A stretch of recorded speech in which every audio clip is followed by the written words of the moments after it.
सभी लोग अपना ये कर चुके हैं? हेलो जी, आवाज आ रही सभी को? चलिए, अब हम लोगों का आज का जो है टेस्ट 5 है, टेस्ट 5 का हम लोगों का डिस्कशन करना है। ठीक है, सब लोग अपना हो गया कंप्लीट ना? तो चलिए ठीक है, सब अपना मिलाइए। पहला जो क्वेश्चन है, पहला क्वेश्चन क्या है? पहला क्वेश्चन है शंकरी प्रसाद बनाम भारत संघ। ठीक है, 1951 ये क्या है? ये साल था जबकि ये मामला गया कहाँ? सर्वोच्च न्यायालय में। मामले में सर्वोच्च न्यायालय माना कि अनुच्छेद 368 के अधीन संसद द्वारा संविधान संशोधन अनुच्छेद 13(2) में प्रयुक्त विधि शब्द की परिभाषा में शामिल नहीं है। ठीक है, इस निर्णय के विरुद्ध सर्वोच्च न्यायालय ने किस वाद में अपना निर्णय दिया? सज्जन सिंह बनाम राजस्थान राज्य, गोलखनाथ बनाम पंजाब राज्य, केशवानंद भारती बनाम केरल राज्य, इनमें से कोई नहीं।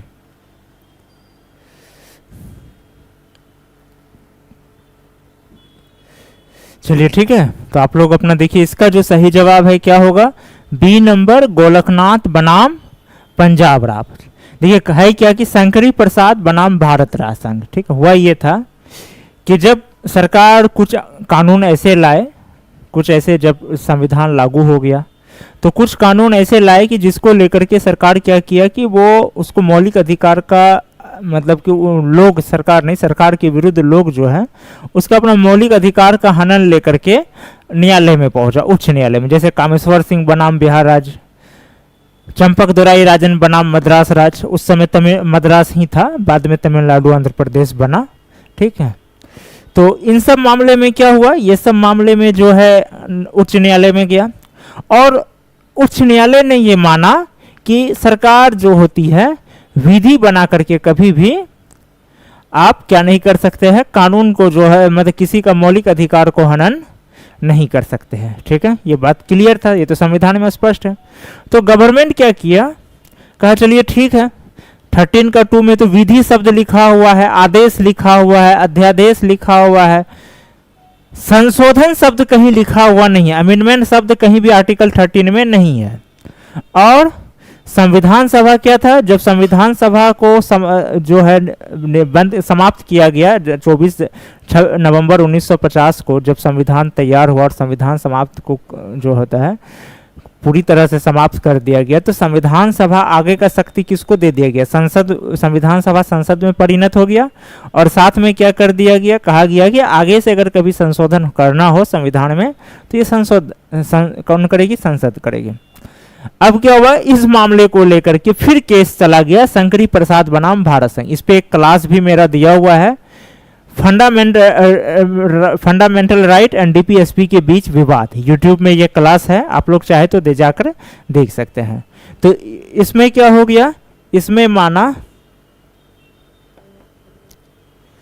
कि हाँ आप जो है शंकरी, इसमें जो है मान लिया कि ये जो है कि अनुच्छेद 13 का 2 में जो विधि शब्द है ये संशोधन के लेकर के नहीं है, इसलिए संशोधन करके मौलिक अधिकार में कटौती की जा सकती है। लेकिन गोलखनाथ बनाम पंजाब राज्य में फिर सर्वोच्च न्यायालय कहा कि नहीं, ऐसा नहीं है, मौलिक अधिकार फिक्स है, उसको किसी भी तरीके से कम नहीं किया जा सकता है। पहले जो आप संशोधन करके कम कर दिए, लेकिन भविष्य में नहीं कर सकते हैं। ठीक है, ये 1967 में गया था। इससे पहले 1964 में ये वाद जा चुका है, सज्जन सिंह बनाम राजस्थान राज्य, ये वाद भी आया था राजस्थान सरकार के खिलाफ, ये भी जमींदारी प्रथा को ही खिलाफ था। इसमें भी फिर जो है सुप्रीम कोर्ट जो होती है शंकरी प्रसाद वाला निर्णय को बनाए रखा था, लेकिन गोलखनाथ बनाम पंजाब राज्य में इसको चेंज कर दिया। संविधान सभा में सलाह दिया गया था कि मौलिक अधिकारों को 2 वर्गों में बांटा जाना चाहिए। एक वर्ग में वे अधिकार जो न्यायालय द्वारा परिवर्तित किए जा सकते हैं एवं दूसरे वर्ग में वे अधिकार जो न्यायालय द्वारा परिवर्तनीय किए नहीं जा सकते हैं। ठीक है, यानी कि जैसे देखिए पहले भी बता चुके कि फंडामेंटल राइट और डीपीएसपी दोनों क्या है, एक तरह का ये भाई ही है। ठीक है, हुआ क्या था कि जब संविधान बन रहा था तो मौलिक अधिकारों पर बहुत सारा राय दिया और पॉलिटी क्लास में बता चुके हैं कि हमारा संविधान सभा में जो संविधान बना वोटिंग नहीं बना था, आपस में सलाह करके बना। तो इसमें क्या हो गया, जब ये बन गया, जब बहुत सारे राय दिए, तो फिर ये भी लगा कि इतना सारा प्रेशर राज्य को देना अभी क्या होगा, स्टेट के लिए प्रॉब्लम हो गई। तो किसी ने सलाह दिया कि एक काम करते हैं, इसको दो प्रकृति में बांट देते हैं। एक प्रकृति जो कि राज्य को हर हाल में देना है, ठीक है, और जिसका कि सुप्रीम कोर्ट यानी कि न्यायालय जिसका गार्जियन रहेगी, सुप्रीम कोर्ट, ठीक है। और दूसरा क्या होगा, दूसरा प्रकृति होगा कि ये राज्य को एक रिस्पॉन्सिबिलिटी के तौर पे है कि ये भी आपको देना है, बस आप इसका ध्यान रखिएगा। आप इसका जो होगा ना ध्यान रखिएगा कि ये भी आपको धीरे धीरे देना है और यही आप इसी के अकॉर्डिंग आपको शासन चलाना है। तो ये जो राय है किसने दिया था, डॉक्टर भीमराव अंबेडकर, बी.एन. राव, सरोजनी नायडू या महात्मा गांधी। तो इसका सही जवाब है बी.एन. राव। बी.एन. राव और क्या थे, वो सलाहकार भी थे, वो संविधान सभा के सलाहकार भी थे। जैसे अध्यक्ष राजेंद्र प्रसाद, उपाध्यक्ष कोई मुखर्जी थे, एस.सी. मुखर्जी या कोई ऐसे थे, और सलाहकार जो थे वो यही थे, बी.एन. राव थे। तो यही सलाह दिए कि इनको दो भागों में बांट देते हैं, एक भाग रखेंगे जो कि गारंटेड होगा और दूसरा वो स्टेट को रिस्पॉन्सिबिलिटी दे दिया जाएगा और धीरे धीरे उसको भी फंडामेंटल राइट बनाने का कोशिश किया जाएगा, जैसे 21 का ए में किया भी गया। लोक लेखा समिति का गठन किस अधिनियम के अंतर्गत हुआ था, लोक लेखा समिति, ठीक है, जिसको आप क्या कहते हैं, पब्लिक अकाउंट्स कमेटी, ठीक है, PAC। तो सवाल यही है कि लोक लेखा समिति का गठन किसके अधीन हुआ था, भारत शासन अधिनियम 1909, भारत शासन अधिनियम 1935, लोक लेखा समिति 1951 या इनमें से कोई नहीं। इसका क्या आप लोग किए हैं, इसका सही जवाब है डी नंबर। इसका क्या होगा सही जवाब, इसका सही जवाब होगा डी नंबर। क्यों, क्योंकि ये आया था भारत शासन अधिनियम 1919 के तहत और 1921 से जो होता है इसका गठन शुरू हुआ। इसमें 15 सदस्य कहाँ से होते हैं, लोकसभा से, और 7 सदस्य होते हैं राज्यसभा से, ठीक है। अब आगे हम लोग बढ़ते हैं, नेक्स्ट क्वेश्चन, लोक लेखा समिति के कार्यकाल कितने समय के लिए होता है, यानी एक बार जो PAC बनेगी तो उसका कार्यकाल कितना, उसका टेन्योर कितने समय के लिए रहेगा, 2 वर्ष, 1 वर्ष, 3 वर्ष या 5 वर्ष, कितना रहेगा ये, 1 वर्ष के लिए होता है। हर साल ये अलग अलग बनेगा। ऐसा इसलिए होता है, लोक लेखा समिति का काम होता है सरकार के कार्य का जो आता है रिपोर्ट, उसका जांच करना। इस बीच कहीं सरकार बदल गई तो इस वजह से ये 1 साल के लिए होगा। इस बीच बहुत सारी बातें हो सकती है। अब जैसे मान के चलिए 2 साल के लिए कर दिया जाए, अब 23 वाला अब 24 में हार जाए चुनाव, तब क्या होगा फिर तो पूरा गड़बड़ा जाएगा। इसलिए ऐसा किया गया कि 1 साल, हर साल आएगा, हर साल। और दूसरा ये भी है कि मान के चलिए 1-2 साल के लिए बन जाए, पता है कि अगला साल भी वही रहेगा, तो इस बीच सरकार साठगांठ भी कर सकता है कि भाई अगले साल हिसाब का देख लेना। तो इसलिए हर साल नया बना जाएगा ताकि वो विश्वसनीय बना रहे। अब नेक्स्ट,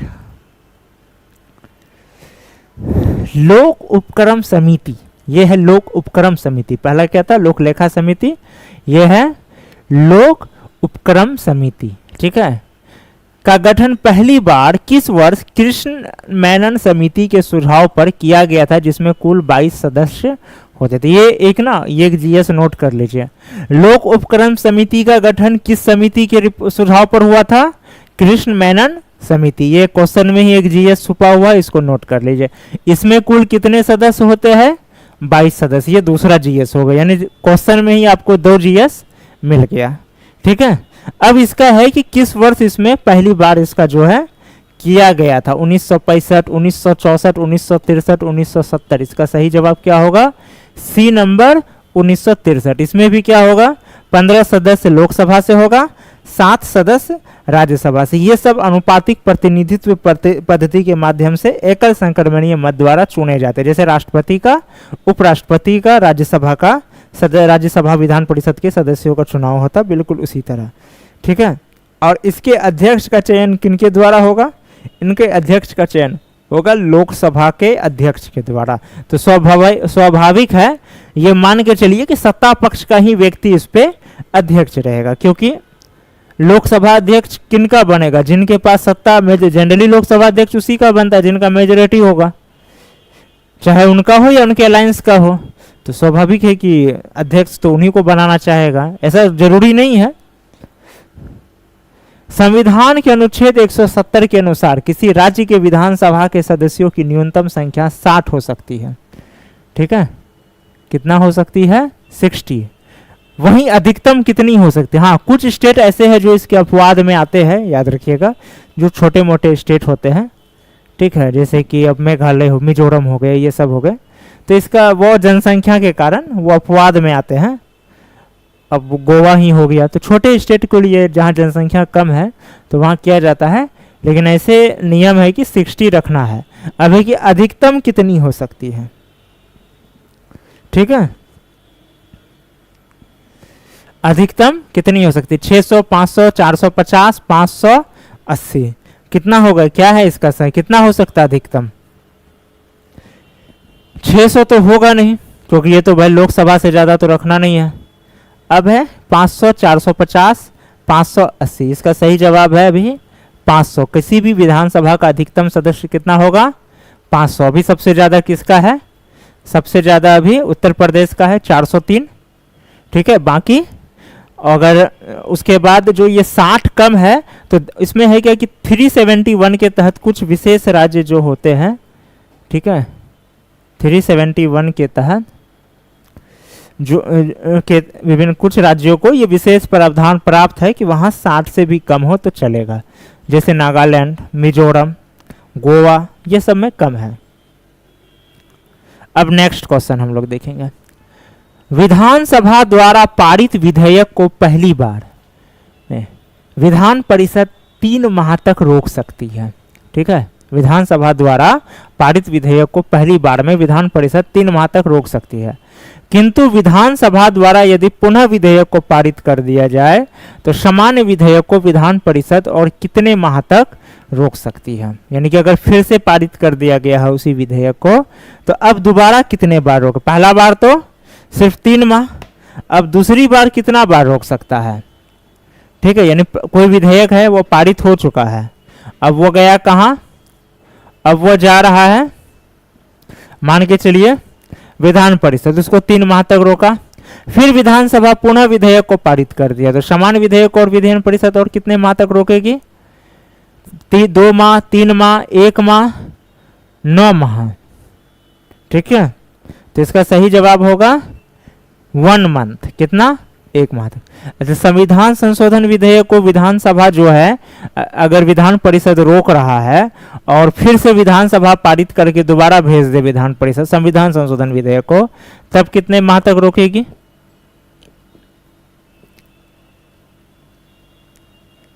जब तक चाहे 3 माह या 6 माह।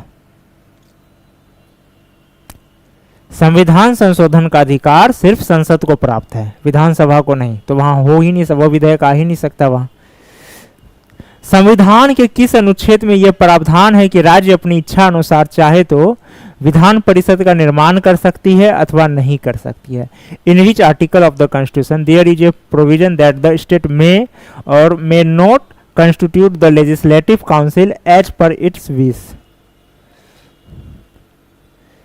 ठीक है,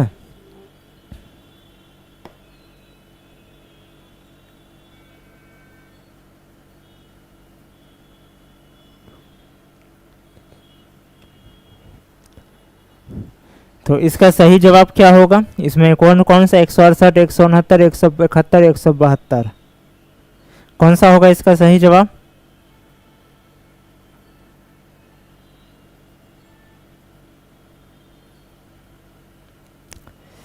इसका सही जवाब है बी नंबर 169। अब अगला सवाल, किस संविधान संशोधन के बाद उच्च न्यायालय का न्यायाधीश उसी प्रकार शपथ लेता है जैसे सर्वोच्च न्यायालय के न्यायाधीश के लिए निर्धारित है? ठीक है, यहाँ पे निर्णय नहीं होगा।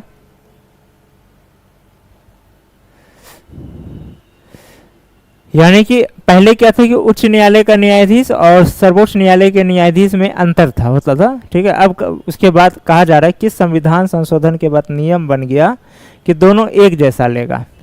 16वां, 18वां, 19वां, इनमें से कोई नहीं। इसका सही जवाब है 16वां। ठीक है, 16वां संशोधन के बाद।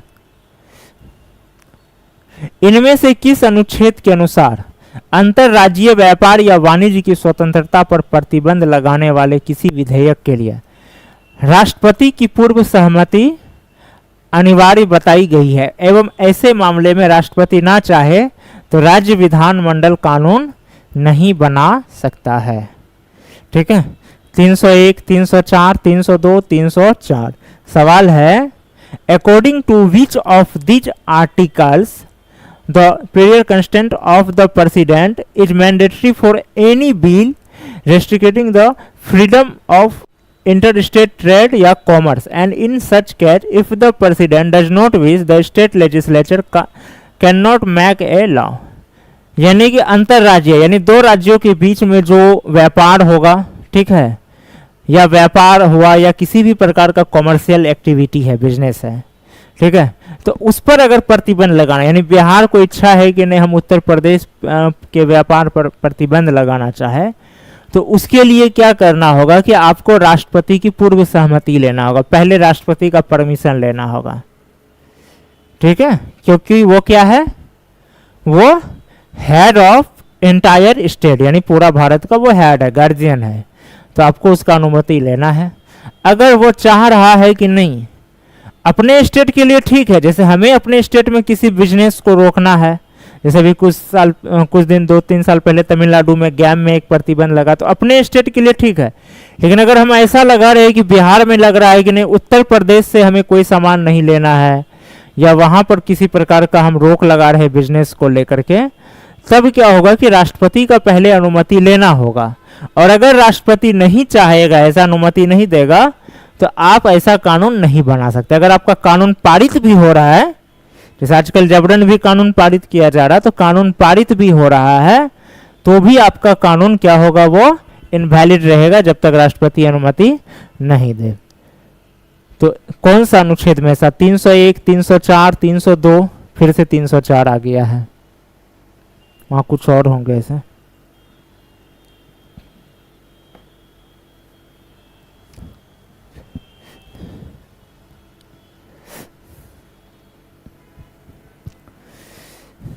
इसका सही जवाब होगा 304। ठीक है, ये यहाँ कुछ और होना था, मिस टाइप हो गई है, 304 में ही है ये। चलिए ठीक है, अब हम लोग अगले देखते हैं। इनमें से किस हड़प्पन नगर में, पॉलिटी समाप्त हो गया है, अब हम लोग एंशिएंट हिस्ट्री में। इनमें से किस हड़प्पन नगर में जूते हुए खेतों के निशान मिले हैं? In which of the following Harappan cities trace of following fields have been found? Kalibangan, Dholavira, Mohenjodaro, Lothal. इसका सही जवाब होगा कालीबंगन। बंगन का अर्थ क्या होता है, चूड़ियाँ, काले, इसका अर्थ होता है काले रंग की चूड़ियाँ। ये राजस्थान साइड में है वर्तमान में शायद ठीक है, और ये वाला ये पाकिस्तान, अभी वर्तमान में ये कहाँ है, पाकिस्तान वाले भाग में, बलूचिस्तान क्षेत्र में, बाकी ये तीनों भारतीय है, भारत के क्षेत्र में है। अब अगला सवाल, त्रिरत्न या तीन रत्न जैसे सटीक ज्ञान, त्रिरत्न या तीन रत्न जैसे सटीक ज्ञान, सच्ची आस्था और सटीक क्रिया निम्न में से किससे संबंधित है? ठीक है, त्रिरत्न की बात हो रही है, कौन सा धर्म में त्रिरत्न या तीन रत्न की बात हुई है? कौन कौन सा है वो? तो सटीक ज्ञान, सच्ची आस्था और सटीक क्रिया, यही तीनों रत्न है। इसका संबंध किस धर्म से है? बौद्ध धर्म, हिंदू धर्म, जैन धर्म, ईसाई धर्म। तो ये तो हिंदू धर्म और ईसाई धर्म, इसमें तो है ही नहीं।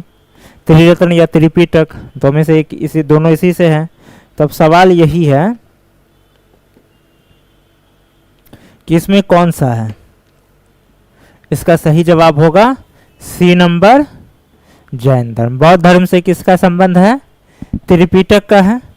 ठीक है, सम्यक दर्शन, सम्यक ज्ञान और सम्यक चरित्र, इन तीनों को ही क्या किया गया है, मोक्ष का जो है द्वार, मोक्ष का द्वार कहिए या रास्ता बताया गया है।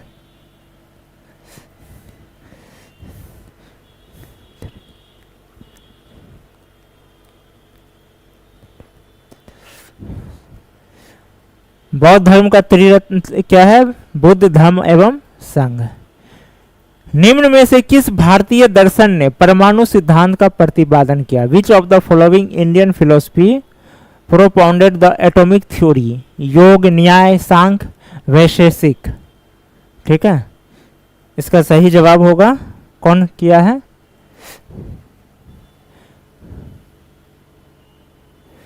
वैशेषिक। ठीक है, इसका जनक कौन माना जाता है? इसका जनक माना जाता है महर्षि कणाद। कहा माना जाता है कि यही पहले व्यक्ति थे भारतीय, अगर शास्त्र इसका अध्ययन करें दर्शन का, जिन्होंने बताया कि प्रत्येक वस्तु क्या है, कण कण से बना हुआ है।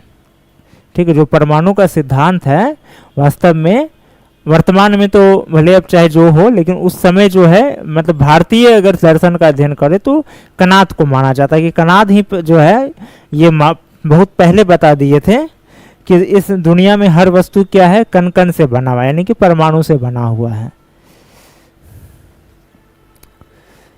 अगला सवाल, इनमें से किस शासक ने चतुर्थ बौद्ध संगति कश्मीर में आयोजित की? अशोक, अजातशत्रु, कनिष्क, कालाशोक। इससे रिलेटेड क्वेश्चन पहले भी कर चुके हैं, उसमें कुछ और क्वेश्चन था, उपाध्यक्ष के बारे में था। ठीक है, और परसों के टेस्ट में था, शायद 2 तारीख वाले टेस्ट में। अब इसमें है, यहाँ पर है चतुर्थ बौद्ध संगति कश्मीर में आयोजित जब किया था किस शासक ने, उसमें उस शासक का नाम बताया गया था, यहाँ पर पूछा जा रहा है। तो इसका क्या होगा सही जवाब? चौथी किसने किया था? कनिष्क ने।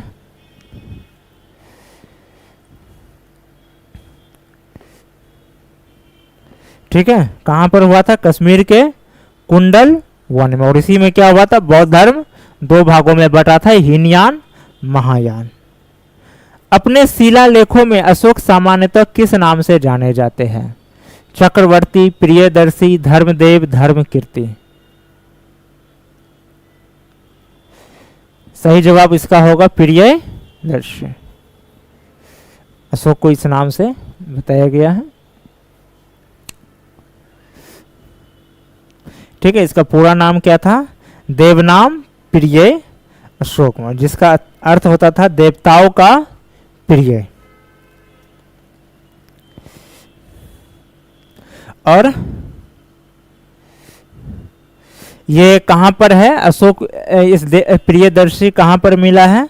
ये कर्नाटक के, ठीक है, कर्नाटक के रायचूर जिले में जो मास्की अभिलेख है, कर्नाटक का रायचूर जिला, उसमें जो मास्की अभिलेख है, तो मास्की अभिलेख में जो है में ही अशोक का नाम देवनाम प्रिय और प्रियदर्शी के विषय में इसका जो है जानकारी प्राप्त हुआ। कहाँ के? कर्नाटक के रायचूर जिले के मास्की अभिलेख में। कभी कभी पूछ भी देता है कहाँ के अभिलेख में ये नाम मिला है, ये भी पूछ सकता है। तो ये सब बातें डिस्क्रिप्शन में दिया हुआ है, वो आप लोगों को प्रैक्टिस सेट में जब डिस्क्रिप्शन पढ़ेंगे तो मिल जाएगा। इनमें से किस शासकों ने 1857 के विद्रोह में हिस्सा नहीं लिया था? पंजाब, राजपूताना, पटियाला। ठीक है, ये कूट है। अब इनमें से है कूट में बताना है कौन कौन सा नहीं लिया था। तो कौन कौन सा है जो नहीं लिया था?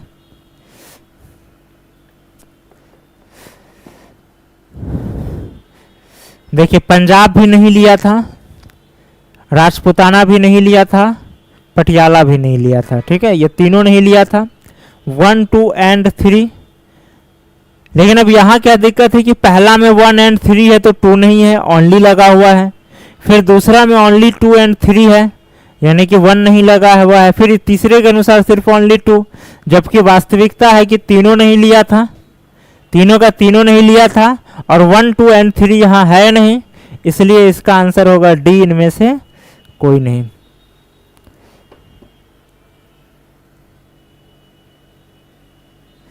ठीक है,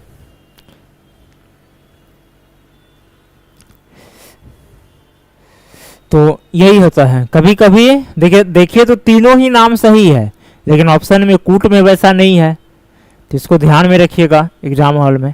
तात्या टोपे जिनका वास्तविक नाम रामचंद्र पांडुरंग था, तो ये एक फैक्ट याद कर लीजिए। तात्या टोपे का वास्तविक नाम क्या था? रामचंद्र पांडुरंग। वे ग्वालियर के पतन के बाद अप्रैल 1859 में नेपाल चले गए। ये दूसरा फैक्ट याद कर लीजिए। तात्या टोपे नेपाल कब गए? अप्रैल 1859 में, जहां पर एक जमींदार मित्र मानसिंह के विश्वासघात के कारण पकड़े गए। ये भी एक फैक्ट हुआ कि तात्या टोपे को जिसने पकड़वाया उसका नाम क्या था, या उसका मित्र क्या नाम क्या था? मानसिंह। ये मानसिंह, एक मानसिंह अकबर के भी इसमें था, वो महाराणा प्रताप के लेकर के गद्दारी किया था। तो ये नाम में शायद कुछ है ना, नाम में ही कुछ प्रॉब्लम है, के कारण पकड़े गए तथा अंग्रेजों ने उन्हें फांसी पर लटका दिया। ठीक है, यहां तक 3 फैक्ट हो गया। तात्या टोपे का वास्तविक नाम रामचंद्र पांडुरंग। कहां पर वो गया? नेपाल कब गया? अप्रैल 1859, या वो 1857 की क्रांति के बाद कहां चला गया था? नेपाल। ये भी आ सकता है क्वेश्चन में। वहां पर जो उनको पकड़वाया उनका नाम मानसिंह। ठीक है, अब उनको फांसी पे लटका दिया। अब सवाल है वे फांसी पर कब लटका दिए गए? 30 अप्रैल 1859, 18 अप्रैल 1859, 21 अप्रैल 1859, इनमें से कोई नहीं। अब इसका सही जवाब क्या होगा?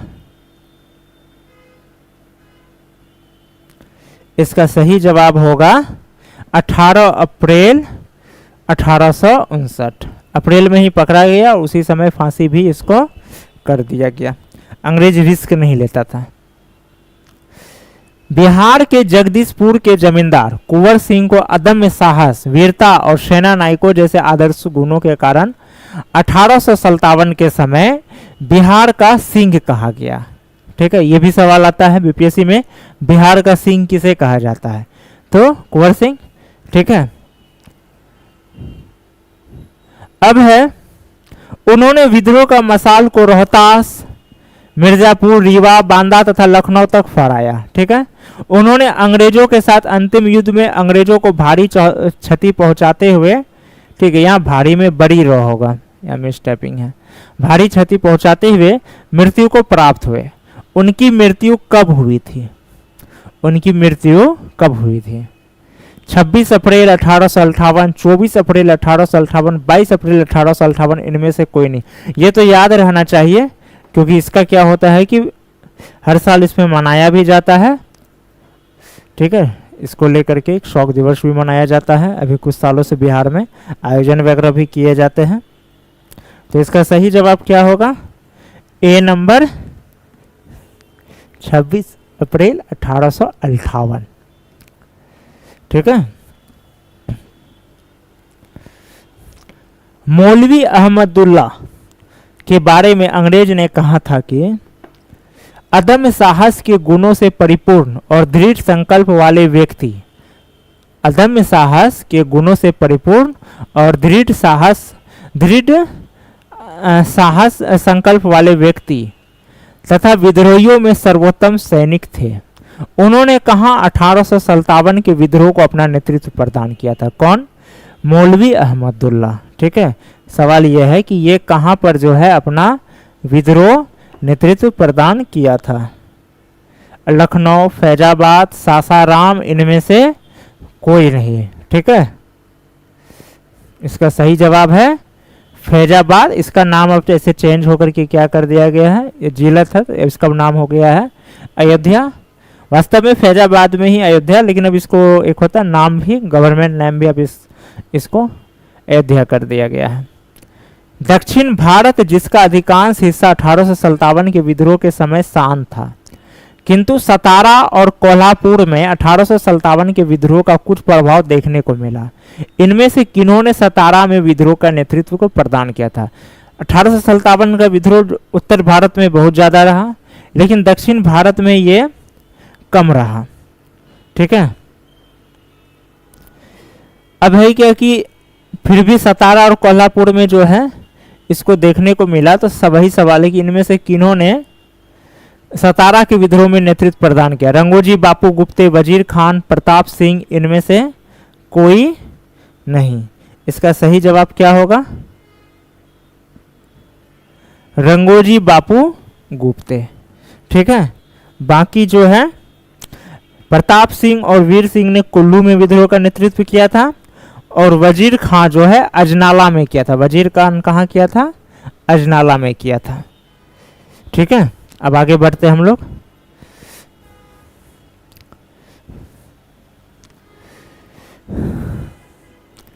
कूका आंदोलन पंजाब से अंग्रेजों का प्रभुत्व समाप्त कर सिख प्रभुसत्ता की स्थापना को अपना लक्ष्य बना लिया था। ठीक है, इससे रिलेटेड हम लोग एक क्वेश्चन पहले भी बना चुके हैं, पहला सेट में, पहला या शायद चौथा सेट में बनाए थे हम लोग, किसी में लेकिन बनाए हैं, है ना, याद है ना। अब सवाल है कि इस आंदोलन को कुचलने के लिए अंग्रेजों ने कब जोरदार अभियान चलाया था? 1866 से 72, 65 से 72, 63 to 72, 63 to 75। कब हुआ था, कब चलाया था? 63 से 72। ठीक है, सही जवाब है। अब आगे देखते हैं। कूका आंदोलन के नेता राम सिंह कूका को अंग्रेज सरकार ने रंगून निर्वासित कर दिया था। यहां उनकी मृत्यु कब हो गई थी? यहां उनकी मृत्यु कब हुई? 1880, 1885, 1882, 1886। ठीक है, ये जो जिस साल हुआ था उस साल भारत की राजनीति में एक बहुत बड़ा परिवर्तन हुआ था, या कह सकते हैं कि परिवर्तन का एक नींव डाला गया था। और ब्रिटिश भारत के मतलब कह सकते हैं कि ब्रिटिश भारत में जितने भी राजनीतिक दल बने उसमें एकमात्र एक दो में से गिने चुने में वो अस्तित्व में है। 1885, और इसी साल क्या हुआ था? कांग्रेस की स्थापना हुआ था। इसी साल कांग्रेस की भी स्थापना हुआ था। ठीक है, अब आगे चलते हैं। 1822 ईस्वी में रामोसी विद्रोह शुरू हुआ। कब हुआ रामोसी विद्रोह शुरू? 1822 में, जिसमें मराठा सैनिक में सैनिकों और सिपाही के रूप में पूर्वरत कार्यरत मराठों ने भूमिकर के विरुद्ध विद्रोह कर दिया था एवं रामासियों ने महाराष्ट्र के सतारा क्षेत्र में लूटपाट की थी। भयानक अकाल और अन्नाभाव के कारण रामासियों के ने किसके नेतृत्व में 1825 और 26 में दूसरी बार विद्रोह किया? सवाल यह है कि देखिए, जो मराठा में जो है मराठा सैनिक में जो सैनिक थे, सिपाही थे, उसमें जो पूर्व में कार्यरत थे, अब तक क्या हो चुका है कि मराठा साम्राज्य अब सही है समाप्त हो चुका, भारत अब अंग्रेज का शासन आ चुका है। तो उन लोगों को क्या कर दिया था? उन लोगों को कहा कि ये लोग जो है 1800 जो है इन लोगों ने भूमिकर के विरुद्ध विद्रोह किया। रामासियों ने महाराष्ट्र के सतारा में क्षेत्र में लूटपाट की। अकाल और अन्ना भाव के कारण क्या किया? रामासियों ने 1825-26 में दूसरी बार विद्रोह किया था। ठीक है, तो इसका नेतृत्व कौन किया था? उमाजी, बालक सिंह, राम सिंह, इनमें से कोई नहीं। इसका सही जवाब क्या होगा? ए नंबर, उमा जी। ठीक है, बेलू टम्पी विद्रोह, बेलू टम्पी विद्रोह कहां पर 1808-9 ईस्वी में हुआ था? तरावनकोर, मद्रास, सतारा, हल्दिया, कहां हुआ था? तो ये हुआ था तरावनकोर में। असल में तरावनकोर का दीवान से गद्दी छीन लिया था और काफी कर लगा दिया था, इसलिए विद्रोह हुआ था। ठीक है, अब अगला सवाल, लॉर्ड रिपन ने किस वर्ष W. हंटर की अध्यक्षता में एक आयोग गठित किया जिसका उद्देश्य 1854 ईस्वी के बाद शिक्षा के क्षेत्र में की गई प्रगति का मूल्यांकन करना था? लॉर्ड रिपन ने किस वर्ष W. हंटर की अध्यक्षता में एक कमेटी गठन किया जिसका क्या था? 1854 के बाद शिक्षा में की गई प्रगति का मूल्यांकन करना। 1884, 1882, 1881, 1894। ठीक है, देखिए 1894 तो हो ही नहीं सकता, यही सब में कोई होगा। इसका सही जवाब है बी नंबर 1894। 82। ठीक है, 25 क्वेश्चन तक हम लोग कर चुके हैं। अब जो है इसे अब तक जो भी सही गलत हुआ उसको मिलाइए, फिर 2 मिनट रेस्ट लेते, फिर इससे आगे का हम लोग एनालाइज करते हैं। ठीक है, तो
सब आ गए?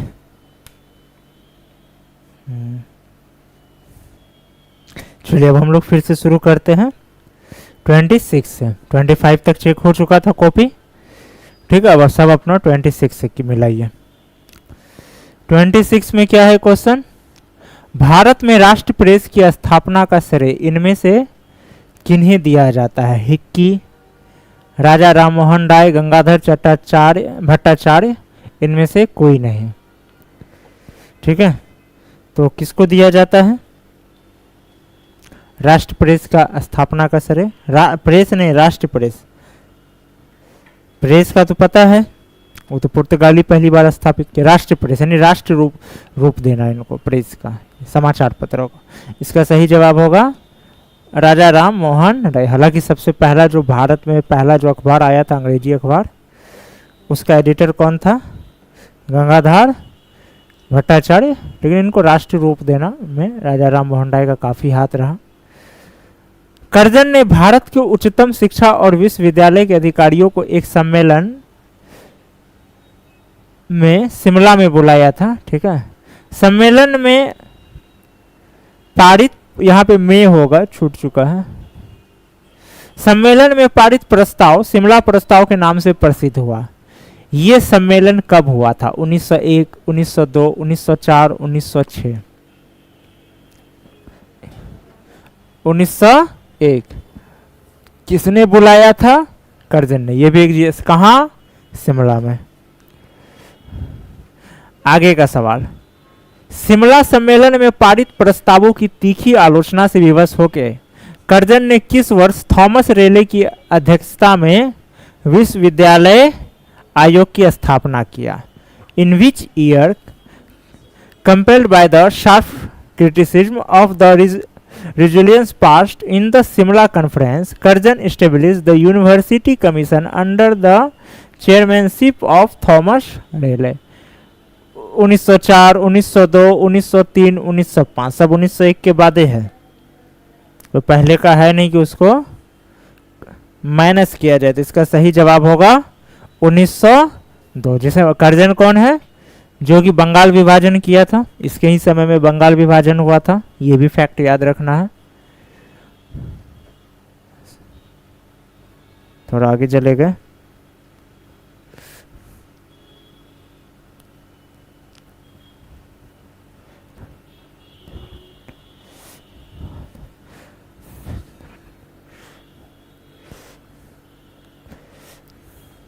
भारत में शिक्षा महानिदेशक की नियुक्ति कर्जन के समय में की गई थी। इस स्थान को ग्रहण करने वाला प्रथम अधिकारी कौन था? थॉमस रेले, एच.डब्ल्यू. ऑरेंज, माइकल सैडलर, इनमें से कोई नहीं, ठीक है। कौन सा? शिक्षा महानिदेशक की नियुक्ति किसके समय में किया गया? ये भी फैक्ट याद रखिए, कर्जन। इसका सही जवाब क्या होगा? इसका सही जवाब होगा बी नंबर, एच.डब्ल्यू. ऑरेंज, ठीक है।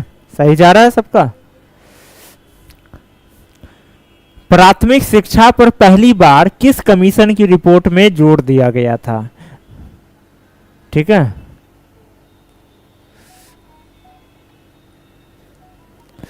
रेले कमीशन, सैडलर आयोग, हंटर आयोग, इनमें से कोई नहीं। इसका सही जवाब है सी नंबर, हंटर कमीशन।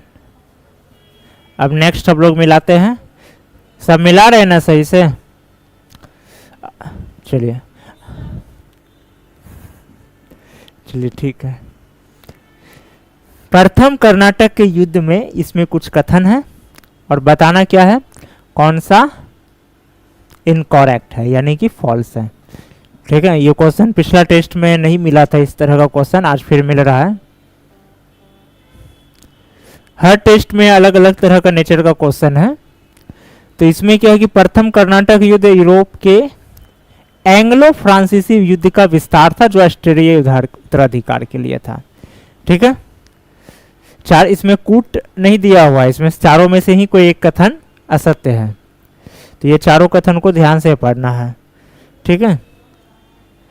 इस युद्ध को सेंट थॉम के युद्ध के नाम से भी जाना जाता है, जो अंग्रेजी सेना एवं कर्नाटक के नवाब अनवर उद्दीन के सेनाओं के मध्य लड़ा गया था। ये इससे रिलेटेड क्वेश्चन कल का टेस्ट में था। ये जो फ्रांसिस का युद्ध है इससे रिलेटेड क्वेश्चन कल का टेस्ट में था।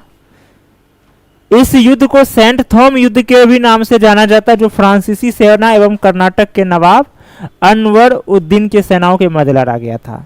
प्रथम कर्नाटक युद्ध का समापन 1748 ईस्वी में यही क्वेश्चन का कल प्रैक्टिस हम लोग किए थे। ये वाला कल का टेस्ट में इसका प्रैक्टिस किए थे। अब यहाँ पर क्या है कि देखिए सी और डी कॉमन बात है, सिर्फ यहाँ क्या कह रहा है कि अंग्रेजी सेना और कर्नाटक का नवाब में हुआ, यहाँ कह रहा है फ्रांसीसी सेना एवं कर्नाटक, यानी यही दोनों में से कोई एक गलत होगा। ए और डी ये निकल चुका है कंपटीशन से। अब यही ए बी और सी में कोई गलत है। तो कल हम लोग कर चुके हैं किसके बीच युद्ध हुआ था, फ्रांसीसी सेना और कर्नाटक के नवाब अनवरुद्दीन के बीच में। तो यानी कि ये वाला गलत है, इसका सही आंसर हुआ बी नंबर, क्योंकि बी का कथन गलत है।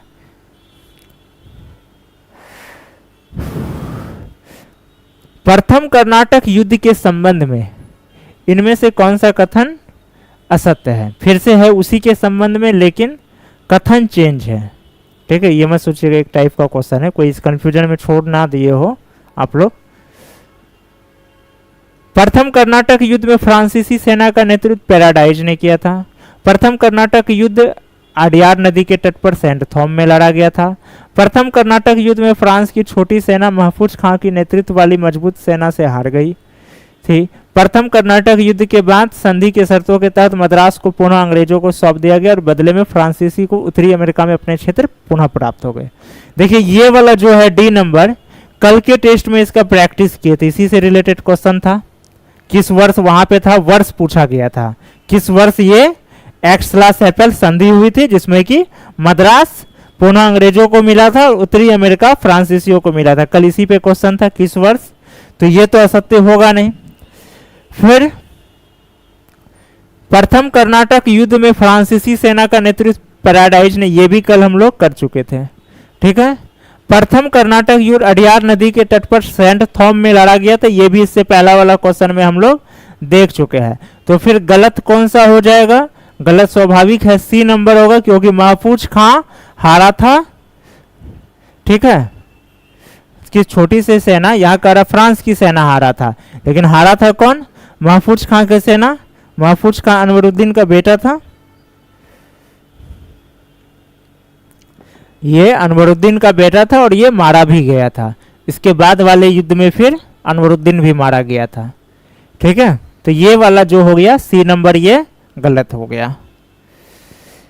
किस वर्ष में अंग्रेजों और फ्रांसीसियों में एक्स-ला-शापेल की संधि हुई, जिसमें यूरोप एवं भारत दोनों के बीच युद्ध समाप्त हो गया? इसका तो थोड़ी देर पहले बता चुके हैं, सी नंबर होगा 1748। ठीक है, जो लोग सी लगाए हैं अपना आगे बढ़िए। प्रथम कर्नाटक युद्ध के दौरान किस वर्ष अंग्रेज रियर एडमिरल बॉस्काबैन के नेतृत्व में एक जहाजी बेड़ा ने पांडेचेरी को घेरा? कहां को घेरा? पांडेचेरी को। ठीक है, अभी इसी का नाम है पुडुचेरी। 1746, 1747, 1748, 1749। इसका सही जवाब क्या है? इसका सही जवाब है सी नंबर 1748। बाकी इसके बारे में जो है ना विस्तार से आपको व्याख्या जब आप लोग प्रैक्टिस सेट में प्रैक्टिस कर रहे होंगे तो वहां डिस्क्रिप्शन में काफी विस्तार से आप लोगों को बताया गया है। ठीक है, जिसको ध्यान से पढ़ना है। अब उतना अभी हम लोग उतना चर्चा करने लगे तो फिर क्या होगा कि पता चला ये 100 क्वेश्चन को चेक करने में 4 घंटा लग जाएगा। तो ये आप लोग डिस्क्रिप्शन में पढ़ लीजिएगा। अगर कोई डाउट हो तो फिर नेक्स्ट क्लास में पूछ लेना है। ठीक है, बाकी क्लास में तो या नोट्स में तो है ही, सारा चीज दिया हुआ ही है। प्रथम सालेसियन युद्ध कब हुआ था? सालेसियन युद्ध कब हुआ था? 1740 से 42, 44 से 45, 45 से 48, 42 से 46। ठीक है, तो इसका सही जवाब है 40 से 42। अब आगे बढ़ते हैं। द्वितीय कर्नाटक युद्ध कब शुरू हुआ था? 1751, 1755, 1756, 1752। ठीक है, ये हुआ था 1751। ये असल में भारत में की राजनीतिक परिस्थिति के कारण हुआ था। 1751 में। ठीक है, कर्नाटक में क्या हुआ था, हैदराबाद के निजाम एवं मराठा के जो है हस्तक्षेप लेना शुरू हो गया था कर्नाटक में, तो इस कारण से युद्ध स्टार्ट हो गया यहाँ पे, द्वितीय कर्नाटक युद्ध। और जितना भी कर्नाटक युद्ध हुआ, प्रथम हुआ, दूसरा हुआ, तीसरा हुआ, हर एक युद्ध में क्या हुआ, भारतीय नवाबों और राजाओं का जो शक्ति है वह उजागर होता चला गया और यूरोपीय कंपनी का जो है मनोबल मजबूत होता गया। जैसे कि हिस्ट्री क्लास में बता चुके हैं आज ही कि यूरोपियों का जो है नजर भारत में मध्यकाल से ही है, यानी कि जिस समय मुगल, तुर्क, अफगान दिल्ली की सत्ता के लिए लड़ रहे थे, उन लोगों का भी नजर था। जैसे बताया भी है कि जब पुर्तगाली 1498 में आया था, जब तक कि भारत में मुगल प्रवेश भी नहीं किया था, तो उसको ये अनुमति देकर भेजा था कि आपको युद्ध लड़ने का, संधि करने का, राज्य स्थापित करने का। और मात्र 12 साल में वो क्या किया, गोवा को पुर्तगाली जो उसको स्वागत किया, तो 12 साल में उसी का महल लूट लिया, गोवा को कब्जा कर लिया, फिर जमोरिन का महल लूट लिया। ठीक है, तो ये इन लोगों का शुरू से था। फर्क क्या था, चूंकि इन लोगों को समुद्री मार्ग से आना पड़ता था, तो इन लोगों को थोड़ा लंबा समय लगा। अगर शायद लंबा समय ना लगता तो मध्यकाल आधुनिक काल ना होता, फिर शायद दोनों मिक्स हिस्ट्री होता। तो इन लोगों को लंबा समय लगा। ये तुर्क, अफगानी, मंगोल, ये सबको जमीनी मार्ग का रास्ता मिला हुआ था, तो ये लोग पहले तेजी से घुसे और सीधा गद्दी पर कब्जा किया। ये लोग पहले आए। और दूसरा क्या था कि इन लोग पहले कहा कि पहले अपना व्यापार सेट करो, फिर जो है सत्ता के बारे में। तो तब तक क्या हुआ कि कुछ वर्षों में मुगल फिर मजबूत हो गया। मुगल इन लोगों को कई बार कोशिश भी किया, अंग्रेज वगैरह, लेकिन इन लोग को साफ कर दिया। बाद के वर्षों में क्या हुआ कि इन लोग को थोड़ा डर लगने लगा। लेकिन जितना कर्नाटक युद्ध हुआ, हर कर्नाटक युद्ध में यहाँ का राजा, नवाबों का पोल खुलता चला गया कि इन लोगों का सिर्फ सेना दिखने में बड़ा है, लड़ने का ना तो कला है, ना इन लोगों के पास ढंग का हथियार है।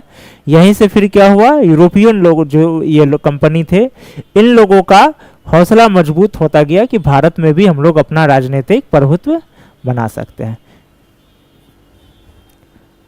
हैदराबाद के निजाम आसफ जा निजाम मुल्क का मृत्यु के उपरांत उसके पुत्र मुजफ्फर जंग तथा नासिर जंग होगा, यहाँ जंग हो गया है, मिसटाइप है, नासिर जंग के बीच उत्तराधिकार को लेकर युद्ध शुरू हो गया था।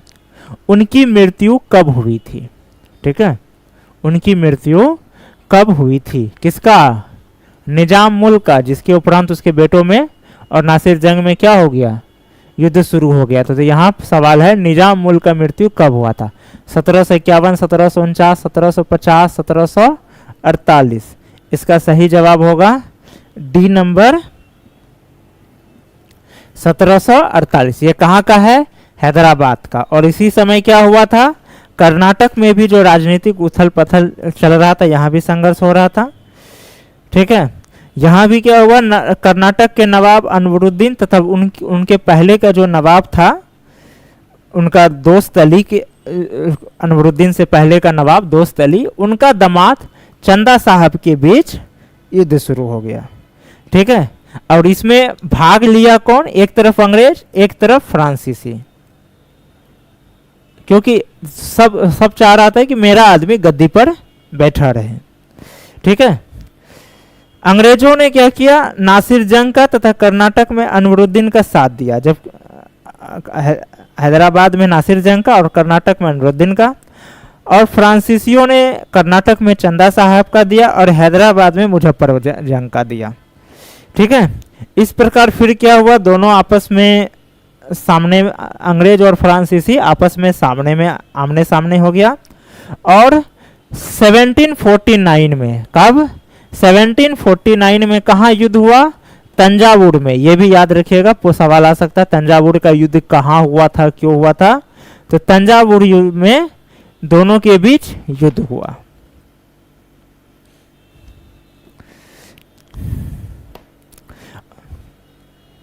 ठीक है, तंजावुर में युद्ध हुआ था। अलग बात है कि बाद में क्या हुआ, ये भी मारा गया, ये भी मारा गया, और इधर जो है चंदा साहब भी मारा गया। अंग्रेज और फ्रांसीसी ये लोग बचे रह गए।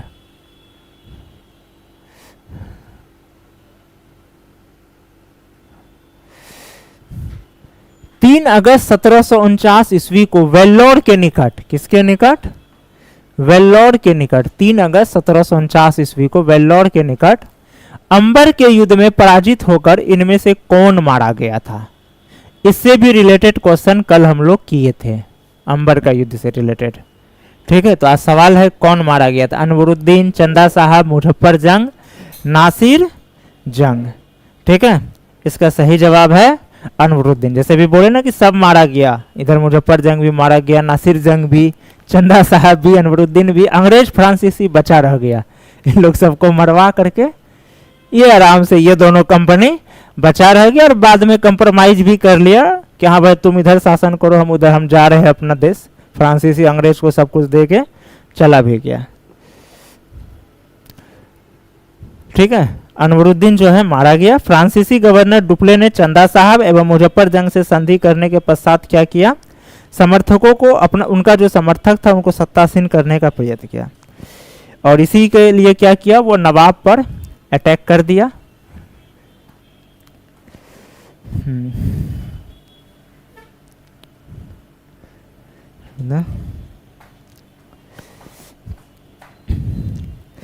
ठीक है, अनवरुद्दीन मारा गया और इनका जो बेटा था अनवरुद्दीन का, इनका बेटा का नाम था मोहम्मद अली, वो निकल गया। फिर चंदा साहब क्या हुआ? चंदा साहब फिर जो है उनको गद्दी पे बैठाया, लेकिन अंग्रेज क्या किया? उसको भी हत्या करवा दिया। ठीक है, बलि का बकरा मतलब इधर बन रहा था। चंदा साहब ने डुप्ले की सहायता से जो है, डुप्ले की सहायता से प्रसन्न होकर क्या किया? पांडेचेरी के निकट एक विशाल सेना फ्रांसीसियों को उपहार स्वरूप दे दिया। इसी के लिए वो लोग सहायता भी, राजनीति में हस्तक्षेप लेता भी था। छूट मिल जाए, कर में छूट मिल जाए, टैक्स में छूट मिल जाए। ठीक है, किस वर्ष नासिर जंग ने कर्नाटक पर आक्रमण करके मुजफ्फर जंग को बंदी बना लिया? ठीक है, 1749, 1750, 1751, 1752। इसका सही जवाब क्या होगा? इसका होगा बी नंबर 1750। तंजावुर में हुआ 49 में युद्ध और 50 में फिर क्या किया? अटैक किया और बंदी बना लिया।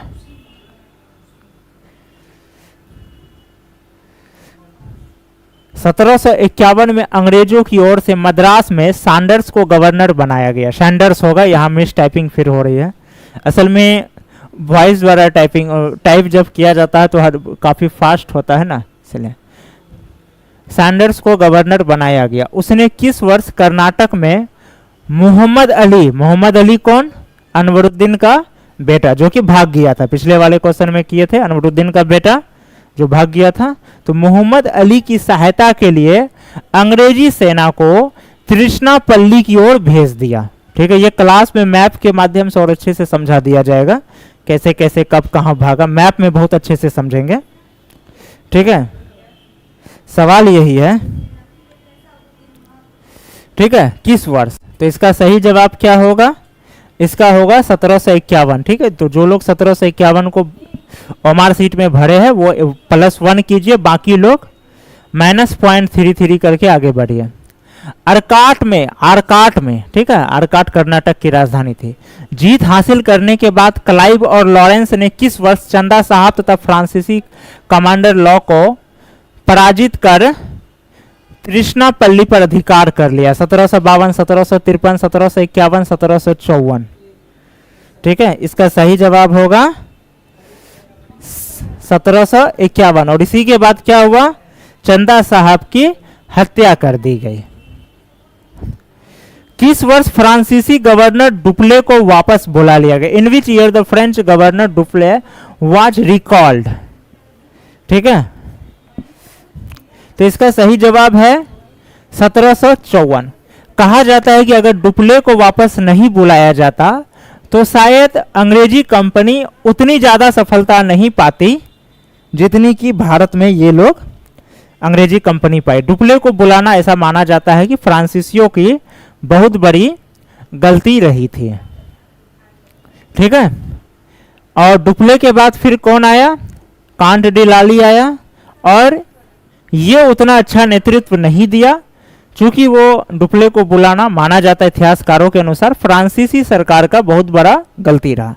किस वर्ष डुप्ले को फ्रांसीसी कंपनी के संविधान में व्यापक बदलाव करने के कारण निलंबित कर दिया गया था? 1726, 1728, 1730, 1731। ठीक है, इसका सही जवाब क्या होगा? इसका सही जवाब होगा, क्या है इसका सही जवाब? 1726। इसके बाद फिर क्या होता है? डुप्ले कोर्ट जाता है, डुप्ले कोर्ट जाता है, फिर 1730 में ये जीत भी जाता है। फिर ये भारत में जो है इसको चंद्रनगर में मुकदमा जीतने के बाद जो है फ्रांसीसी इसको क्या करता है, जो एक होता है ना इसके तौर पे फ्रांसीसी इसको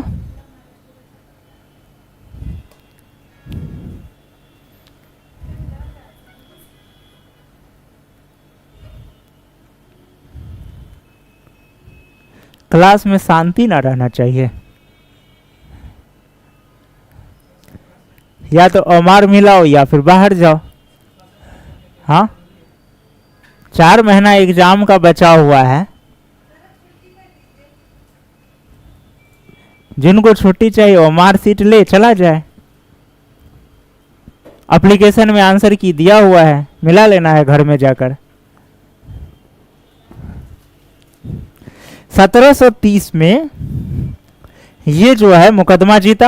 अब जब ये मुकदमा जीता तो फ्रांसीसी सरकार एक हार जाने के तौर पे इसको कहा कि ठीक है तुम भारत जाओ, तुमको चंद्रनगर का गवर्नर बना रहे हैं, और उसके बाद इसको गवर्नर बना के भेजा गया। ठीक है, फिर क्या किया गया, इसको 1741 में भारत में फ्रांसीसी का जितना भी था कॉलोनी सबका इसको महानिदेशक बना दिया। और उसके बाद फ्रांसीसी का एक बार फिर से जो 1720 में साइलेंट हो गया था राजनीतिक उत्थान, 1720 में जो फ्रांसीसी में का मतलब वो डाउन होते चला गया था, तो कह सकते हैं कि डुप्ले के आने के बाद फिर ये वापस ग्रो अप होना शुरू किया। द्वितीय कर्नाटक में असफलता मिली जिसके कारण उसको बुला लिया गया, और यही फ्रांसीसियों का सबसे बड़ा गलती माना जाता है, डुप्ले को बुलाना। विरोधी वहां भी था, राजनीति हर जगह था, वो लोग भी वेट कर रहा था कि भारत में कब डुप्ले गलती करे कि बुलाए भारत बाहर, उससे भारत उसको भारत से वापस बुलाए। राजनीति हर जगह थी, ऐसा नहीं कि राजनीति सिर्फ भारत में ही था। 1755 ईस्वी में अंग्रेज तथा फ्रांसीसियों के बीच कहां संधि होने के पश्चात द्वितीय कर्नाटक युद्ध समाप्त हो गया? आरकाट, तंजावुर, मैसूर, पांडेचेरी। ठीक है, इसका कहां हुआ था, क्या है इसका? पांडेचेरी। ठीक है, पांडेचेरी में हुआ था। इसके बारे में डिस्क्रिप्शन आप लोग एप्लीकेशन में पढ़ लीजिएगा। किस वर्ष फ्रांस तथा इंग्लैंड के बीच सप्तवर्षीय युद्ध शुरू हो गया, जिसके उपरांत भारत में फ्रांसीसी तथा अंग्रेजों के बीच द्वितीय कर्नाटक युद्ध में किए गए पांडेचेरी की संधि की अप्रासंगिक हो गई? ठीक है, यानी कि जो पांडेचेरी संधि समाप्त हुआ था समाप्त हो गया। किस वर्ष? तो यानी कि 51 के बाद ही होगा। ठीक है, 1756, 1755, 1754, 1753। सही जवाब है 1756। इसके बाद क्या हुआ? तृतीय कर्नाटक युद्ध शुरू। तृतीय कर्नाटक युद्ध कब लड़ा गया? 1758 से 62, 1758 से 64, 1758 से 63, 1756 से 63। इसका क्या होगा सही जवाब? सी नंबर, 1758 से 63। वहां पे सप्तवर्षीय शुरू हुआ, 56 में यूरोप में इन दोनों के बीच, कुछ सालों के बाद यहां भी 2 साल के अंदर शुरू हो गया। ठीक है, अब नेक्स्ट हम लोग देखते हैं। भारत में अंग्रेजों के बढ़ते वर्चस्व को रोकने के लिए फ्रांसीसी सरकार ने सेनापति काउंट डी लाली को एक विशाल सेना के साथ भारत भेजा। वह किस वर्ष भारत आया? मार्च 1757, अप्रैल 1758, मार्च 1758, दिसंबर 1760। क्या होगा इसका सही आंसर? इसका क्या होगा? इसका 47 का बी, अप्रैल 1758। अब लाली को भेज तो दिया विशाल सेना लेके, लेकिन तब तक हो क्या गया था? तब तक ये हुआ कि आप दक्षिण देखते रह गए, समंदर देखते रह गए। अंग्रेज क्या किया? पलासी का युद्ध जीत करके बंगाल में अपना राजनीतिक स्थिति बहुत मजबूत कर लिया है। और तभी का बंगाल आज का बंगाल नहीं था, बांग्लादेश, बंगाल, बिहार, उड़ीसा, ठीक है, ये सब मिला हुआ था, झारखंड, फिर एक इतना बड़ा एरिया था उस समय का बंगाल। यानी कि आप इधर रह गए, आप डुप्ले लाली में रह गए, और तब तक अंग्रेज अब जमीन को भी, समुद्र के साथ साथ वो जमीन में भी अपना मजबूत ये स्थान कर लिया है। किस वर्ष रॉबर्ट क्लाइव ने वाटसन के सहयोग से बंगाल में फ्रांसीसियों की महत्वपूर्ण बस्ती चंद्रनगर पर भी अधिकार कर लिया था? चंद्रनगर में ही 1700 इसको डुप्ले को भेजा था, अभी थोड़ी देर पहले पढ़े, ठीक है। 1757, 1758, 1759, 1760, किस वर्ष किया? 1757। ये उनका उस समय महत्वपूर्ण बस्ती थी। फ्रांसीसी सेनापति लाली ने भारत आने के बाद सबसे पहले अंग्रेज की बस्ती फोर्ट सेंट डेविड पर घेरा डाला। उसने इस बस्ती को किस वर्ष कब्जा कर लिया? अगस्त 1758, जून 1758, दिसंबर 1758, जुलाई 1760। इसका है जून 1758। इसके बाद क्या हुआ? लाली का थोड़ा हिम्मत बढ़ा, वो चला गया किधर? तंजावुर की ओर, जहां, ठीक है, जहां 1749 में युद्ध भी हुआ था, तंजावुर की युद्ध गया की ओर गया। और यहां पर क्या हुआ कि ये लंबा समय तक घेरा डाला रहा। अंग्रेज भी क्या किया? एक सैनिक टुकड़ी बंगाल से तंजावुर की ओर भेज दिया। तब तक अंग्रेज मजबूत स्थिति में आ चुका था। बंगाल एक तरह से उसी के अंडर में आ चुका था। मीर कासिम तो नाम मात्र का था, मीर जाफर हो या मीर कासिम हो, ये सब जितने भी बैठे, तो तंजावुर की ओर वो भेजा। मजबूरन क्या हुआ? लाली को वहां से हटना पड़ा। यानी कि डुप्ले का जाना और पलासी के युद्ध में बंगाल का विजय होना, ये ब्रिटिश शासन का सबसे इंपॉर्टेंट रहा। ठीक है, अब ये हो चुका है। अब हम लोग अगला क्वेश्चन देखते हैं। वांडीवास का युद्ध अंग्रेज और फ्रांसीसी के बीच किस वर्ष लड़ा गया था? 1759, 1760, 1761, 1763। इसका सही जवाब होगा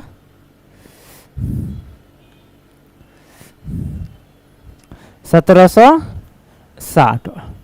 और इसके बाद फिर क्या हुआ?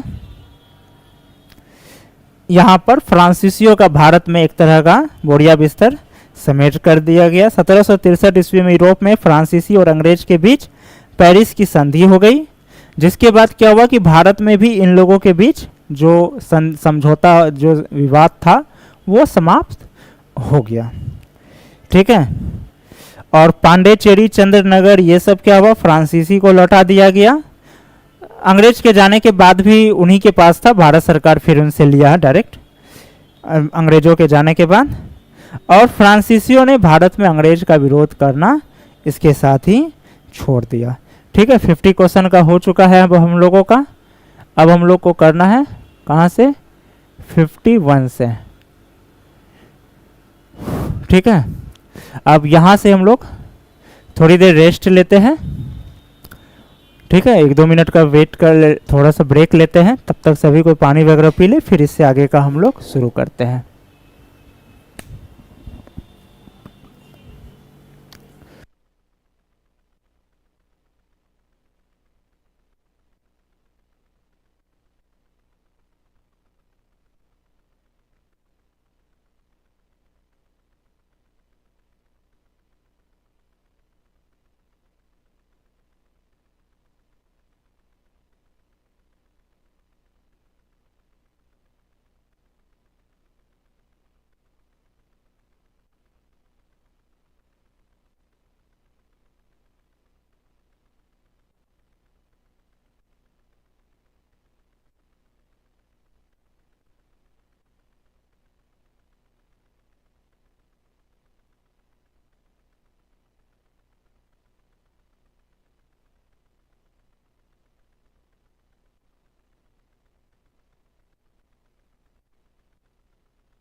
Okay, everyone ready?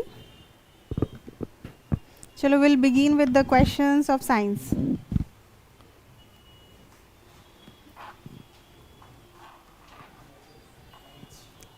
चलो ठीक है. So we'll start with 51 which is science. Everyone ready ना? चलो देखो क्वेश्चन क्या है. Question is dynamo is a device which converts. ठीक है, इसमें डायनामो के बारे में पूछा है. और I think the first test जो था उसमें भी आपको ऐसा ही क्वेश्चन था, है ना. हम मार्क करवाए थे आप लोगों को कि डायनामो और मोटर पे क्वेश्चन रहेगा. ठीक है, और दोनों का काम जो होता है एकदम ऑपोजिट. तो यहाँ पे क्या दे रहा है, डायनामो का क्या काम है, क्या परिवर्तन करता है. ये हमेशा आपको एक ही चीज़ देखने को मिलेगा, mechanical energy into electrical energy और electrical energy into mechanical energy. ठीक है, तो यही चीज़ ही है घूम फिर के. और ये बहुत ही इंपॉर्टेंट है, कोई भी एग्जामिनेशन में पूछ सकता है, बैंकिंग में, रेलवे में, एसएससी में, यूपीएससी में, बीपीएससी में, किसी भी एग्जामिनेशन में. ये बहुत कॉन्ट्रारी कॉन्सेप्ट है, तो स्टूडेंट अगर याद नहीं रखा है ना तो गलत कर देगा, इसीलिए इसको पूछा जाता है. तो चलो अब देखो यहाँ पे बोल रहा है कि chemical energy into electrical energy, electrical to mechanical, mechanical to electrical, electrical to chemical. तो ठीक है, जैसे ही आप देखेंगे केमिकल एनर्जी आपका सीधे से वॉश आउट होना चाहिए. ये दोनों ऑप्शन तो काम ही नहीं करेगा. ठीक है, you have to just imagine कि इलेक्ट्रिकल से मैकेनिकल, मैकेनिकल से इलेक्ट्रिकल, दो ही हो ही सकता है डायनामो और मोटर का. ठीक है, यहाँ पे क्या होगा, डायनामो है और उसमें इलेक्ट्रिसिटी प्रोड्यूस होता है, राइट. तो ये आंसर हो जाएगा इसका, mechanical energy into electrical energy, that is यांत्रिक ऊर्जा को ये विद्युत ऊर्जा में चेंज कर देता है. ठीक है, सबको आसान सा क्वेश्चन था, है ना, बहुत आसान क्वेश्चन था. चलो नेक्स्ट क्वेश्चन है एलईडी के बारे में. Light emitting diode work on the principle of, कौन से प्रिंसिपल पे काम करता है किस सिद्धांत पे काम करता है. Laser, thermionic emission, photoelectric code या फिर इलेक्ट्रोल्यूमिनेसेंस पे ये काम करता है, कौन सा.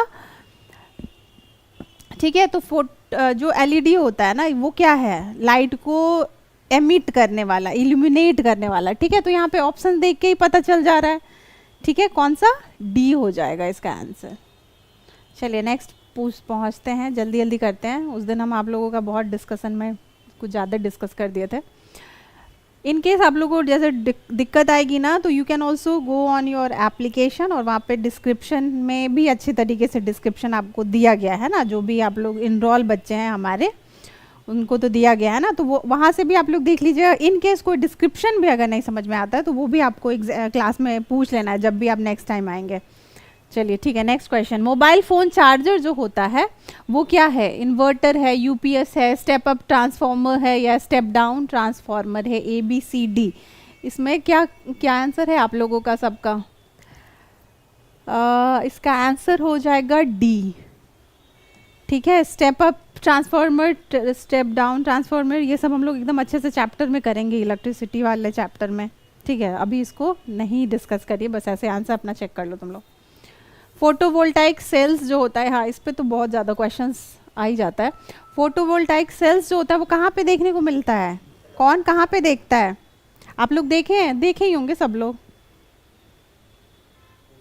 ठीक है, फोटोवोल्टाइक सेल्स एक तो सबसे ज़्यादा सबको जहाँ दिखता है वो जो साइंटिफिक कैलकुलेटर एक होता है या नॉर्मल कैलकुलेटर भी, तो वहाँ पे एक प्लेट सा बना रहता है. ठीक है, उसका क्या काम है, सोलर एनर्जी को लेके इलेक्ट्रिक एनर्जी में चेंज करने का. ठीक है, तो यहाँ पे क्या है, सोलर वो फोटोवोल्टाइक सेल्स जो होता है वो क्या होता है, वो सोलर सेल्स होता है, नॉट दीज एनी थ्री. ये तीनों कुछ नहीं है, यही आंसर होगा ए, 54 का ए. नेक्स्ट चलते हैं. The resistance of semiconductor on heating, जो रेजिस्टेंस होता है सेमीकंडक्टर का वो हीट करने के बाद क्या हो जाता है, remains constant, decreases, increases, none of the above. ठीक है, तो देखो डिफरेंट चीज़ है. देखो हम लोग मेटल और नॉन मेटल के चैप्टर में ऑलरेडी हम लोग ये वाला चीज़ कर लिए हैं कि मेटल जो होता है वो conductor, it conducts heat and electricity, और नॉन मेटल जो होगा वो क्या होगा, वो नहीं कंडक्ट करेगा. ठीक है, बीच बीच का आता है सेमीकंडक्टर. तो जब रेजिस्टेंस, जब हम लोग हीट बढ़ाते हैं तो उसका रेजिस्टेंस जो है वो घट जाता है. ठीक है, तो इसका आंसर हो जाएगा B, that decreases. Which statement is not associated with nuclear fusion. ठीक है, न्यूक्लियर फ्यूजन हम लोग पढ़े थे, कौन से लाइट, ये वाला जो चैप्टर था जिसमें एनर्जी पढ़ रहे थे हम लोग। ठीक है, तो देख लीजिए इसका आंसर क्या होना चाहिए, कौन सा कथन परमाणु विखंडन से संबंधित नहीं है। Neutron induced nuclear reaction, energy generation in stars, source of energy in nuclear reactor that produces electricity, enormous energy is released in an atom bomb। ठीक है, तो इसका आंसर, ठीक है, तो यहाँ पे न्यूक्लियर फ्यूजन और न्यूक्लियर फिजन में हम लोग देखे थे बहुत सारा चेन रिएक्शन। और ये जो स्टार होता है, स्टार में भी क्या है कि स्टार में भी डिफरेंट स्टार का जो स्टेजेस चेंज होता है तो उसमें एनर्जी जनरेट हो रहा है। ठीक है, तो यहाँ पे क्या है चीज़ पूछा, not associated with nuclear fusion नहीं हो रहा है, फीजन हो रहा है। ठीक है, तो इसमें क्या हो रहा है, इसमें तो फ्यूजन हो रहा है।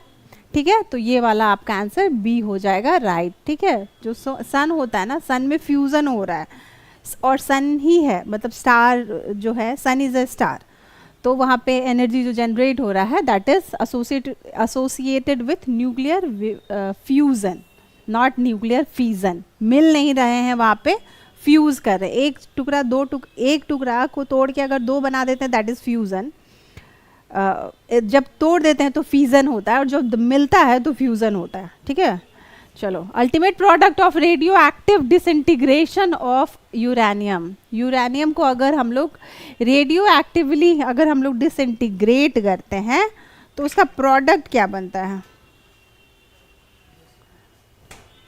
क्या बनता है, यूरेनियम इज यू, एंड उसमें बनता जो है वो आपका पीबी है ना, पीबी कौन सा है इसमें, lead is PB, right, A is the right answer.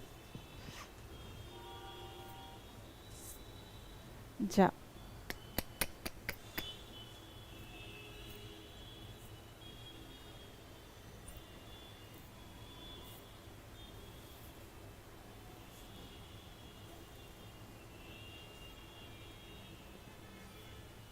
ये क्या हो रहा है रुकता ही नहीं है, जहाँ पे रुक, हाँ यही है।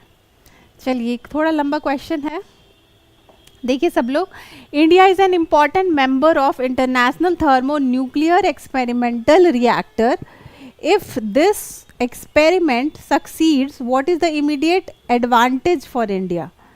ठीक है, जो international thermo nuclear experimental reactor है, इंडिया इसका इम्पॉर्टेंट मेंबर बन चुका है, अब इसको क्या फ़ायदा हो सकता है।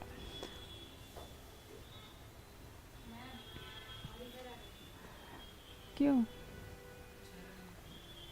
अच्छा ठीक है, it can cause thorium in place of uranium for power generation. It can attain a global role in satellite navigation. It can drastically improve efficiency of its fission reactors in power generation. It can build fusion reactors for power generation. Is similar. It can build fusion reactors for.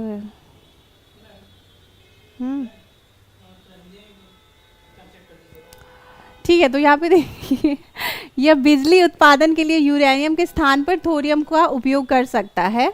यह satellite navigation में वैश्विक भूमिका हासिल कर सकता है और यह बिजली उत्पादन में अपने विखंडन रिएक्टर की दक्षता में काफ़ी सुधार कर सकता है और इससे क्या हो सकता है कि बिजली उत्पादन के लिए फ्यूजन रिएक्टर बना सकता है। तो ये जो ITER है यानी कि international thermo nuclear experimental reactor, यहाँ पे पूछा है कि इमीडिएट इंडिया को क्या एडवांटेज होगा, इंडिया को क्या इससे सहायता मिलेगा। तो इंडिया को सहायता मिलेगा बिजली उत्पादन में। ठीक है, ये इसका आंसर डी हो जाएगा। विद्युत शक्ति की इकाई क्या है? इलेक्ट्रिकल पावर, इलेक्ट्रिक पावर जो होता है इसकी इकाई क्या है? एम्पियर, वोल्ट, कॉलम या वॉट? एवरीवन, सिंपल है, जहाँ भी पावर रहेगा, पावर का जो यूनिट होता है, इकाई जो होती है वो वॉट होती है। ठीक है, तो इसका आंसर डी हो जाएगा।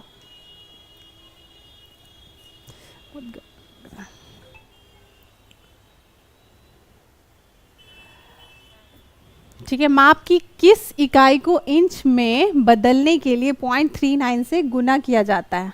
मिलीमीटर, सेंटीमीटर, मीटर या फिर डेसीमीटर? क्या है सभी लोगों का आंसर?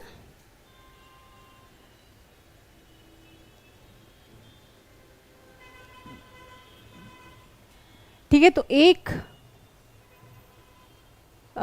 इंच जो होता है वो कितना सेंटीमीटर होता है? 0.39। ठीक है, तो इसका आंसर क्या हो जाएगा? B. Easy. Which of the following is not the unit of heat? निम्नलिखित में से कौन ऊष्मा का इकाई नहीं है? ठीक है, तो यहाँ पे अभी हम लोग देखे थे कि वॉट जो है वो किसका है? वो पावर का इकाई है। ठीक है, तो क्या हो जाएगा इसका आंसर? वॉट जो है इसका इकाई नहीं हो जाएगा, ठीक है, पावर हो, तो आंसर इसका डी हो जाएगा। बाकी kilo joule, kilo calorie, kilo joule, ये सब सारा हीट का ही इकाई। इसको शॉर्टकट में भी कभी कभी ऐसे मिलेगा आपको लिखा हुआ, इस तरीके से भी लिखा हुआ मिलेगा।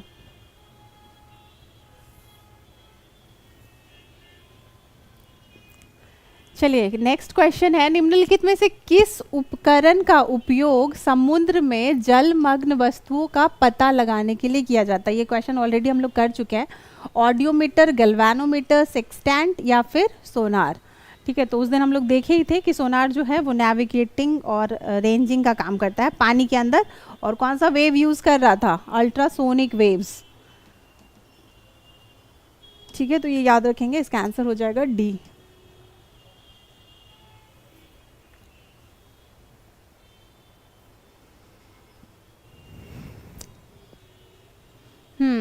ठीक है, इसमें क्या है? इसमें आ रहा है पाइरिलियोमीटर का उपयोग क्या मापने को किया जाता है?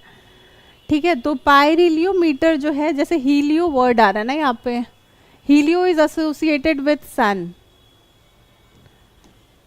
और पायरो जो है, पायरो का मतलब होता है एक्सट्रीम टेम्परेचर।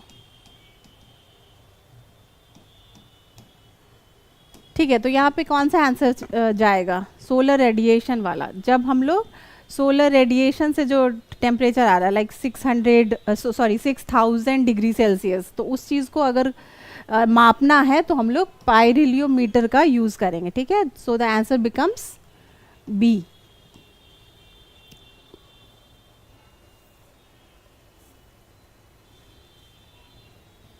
चलिए नेक्स्ट क्वेश्चन, ये तो बड़ा आसान सा क्वेश्चन है सारा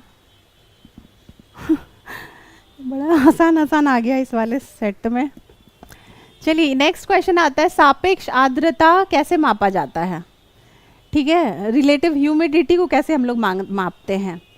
तो यहाँ पे आंसर सीधे से बी ही हो जाएगा। जो ह्यूमिडिटी होती है, वाटर का कंटेंट जो होता है एयर में, उसको हम लोग मापते हैं। ठीक है, बाकी आपका potential meter, potentiometer potential difference को मापेगा, या फिर लैक्टोमीटर दूध का जो डेंसिटी होता है ये सब को मापेगा।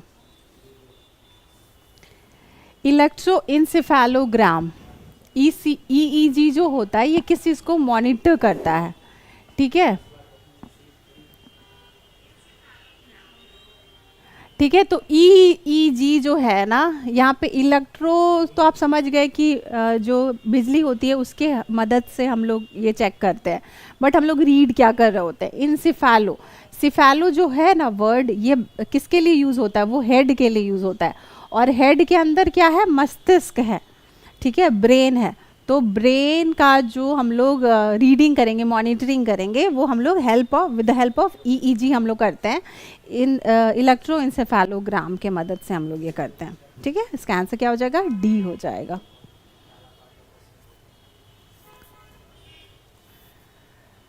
स्टूडेंट स्टडीज, अच्छा इसको लेते हैं हिंदी में। एक छात्र ने अध्ययन किया कि साबुन के अणु के 2 सिरे होते हैं, जिनमें से एक आयनिक सिरा है और दूसरा कार्बोनिक श्रृंखला है। कौन सी विकल्प तेल के साथ साबुन के अणु को अन्योन्यन क्रिया की व्याख्याता करती है? इसमें आपको बताना है कि जो साबुन जो रिएक्ट करता है ऑयल के साथ, वो कपड़े में से गंदा जो ग्रीजिंग हो गई है उसको कैसे साफ करता है, ठीक है। ऑप्शन देख लीजिए। साबुन का आयनिक सिरा तेल के साथ क्रिया करता है। साबुन का निकटतम सिरा तेल के साथ क्रिया करता है। साबुन का सोडा सिरे के सिरा तेल के साथ काम करता है। साबुन के सिरे बेतरतीब ढंग से तेल से परस्पर क्रिया किया करते हैं, ठीक है। तो जो वो उसका एंड होता है, साबुन का सोडा सिरा के साथ काम करता है, ठीक है। जो वो एजेंट है ना, जो वॉशनिंग एजेंट होता है, वो कार्बोनिक एंड के साथ अटैच करता है, जिसके वजह से फिर वो ग्रीस को पुल आउट कर लेता है कपड़े में से, ठीक है। तो आंसर बिकम सी।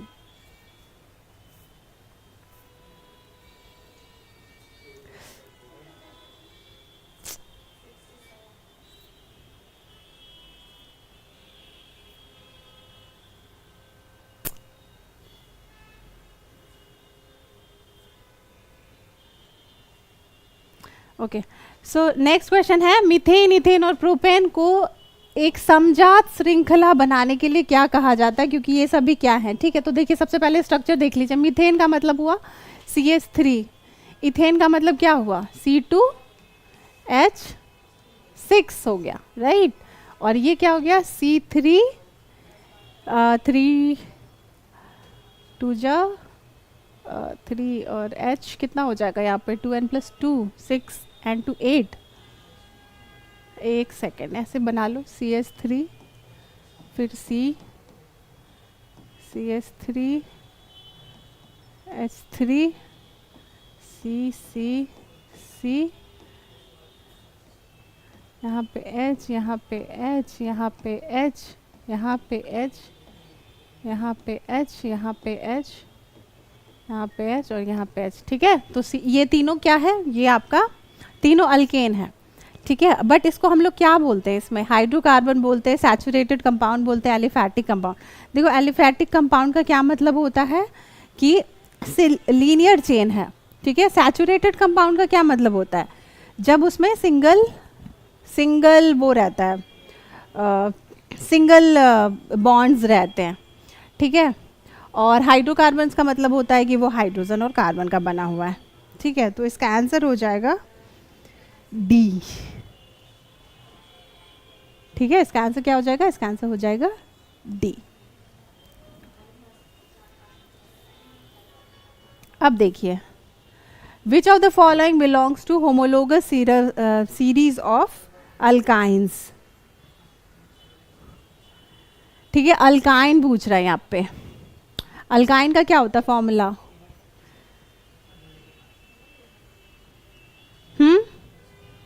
ठीक है। पहले चलिए बना लेते हैं हम लोग। अल्काइन में पहले तो ये होगा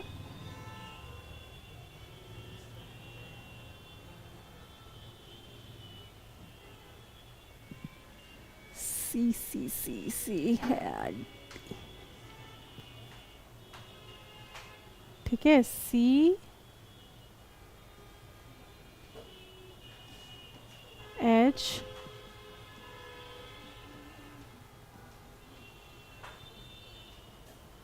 H4 कैसे दिया हुआ है, C2H2 होना चाहिए।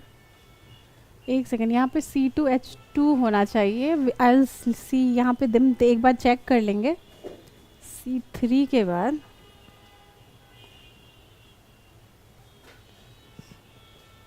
हाँ, आई विल चेक, यहाँ पे चेक करना होगा। अल्काइन क्यों दिया, अल्कीन अल्काइन, यहाँ पे कुछ गड़बड़ है। यहाँ पे आई थिंक C2 होगा एंड H2 होना चाहिए, ठीक है। और तब जाके आपका डी आंसर होना चाहिए। देख लेंगे हम एक बार। अल्काइन होने के लिए 3 बॉन्ड्स चाहिए, तो ये 3 बॉन्ड्स हो गया। उसके बाद कार्बन को एक ही चाहिए H बैलेंस करने के लिए, तो ये है, ये होना चाहिए अल्काइन का आंसर। बट देखते हैं, ऑप्शन यहाँ पे गड़बड़ है कुछ।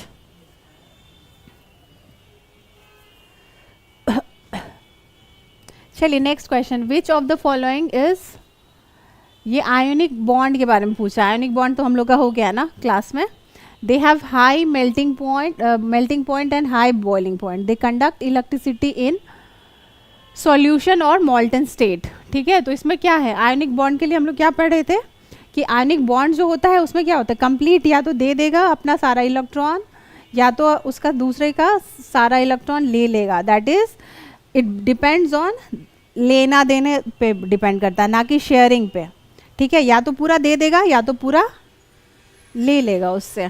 ठीक है, तो इसका आंसर क्या हो जाएगा, इसका आंसर हो जाएगा हाँ। तो इसी की वजह से क्या होता है, इसका मेल्टिंग पॉइंट और बॉइलिंग पॉइंट जो है ना बहुत हाई हो जाता है।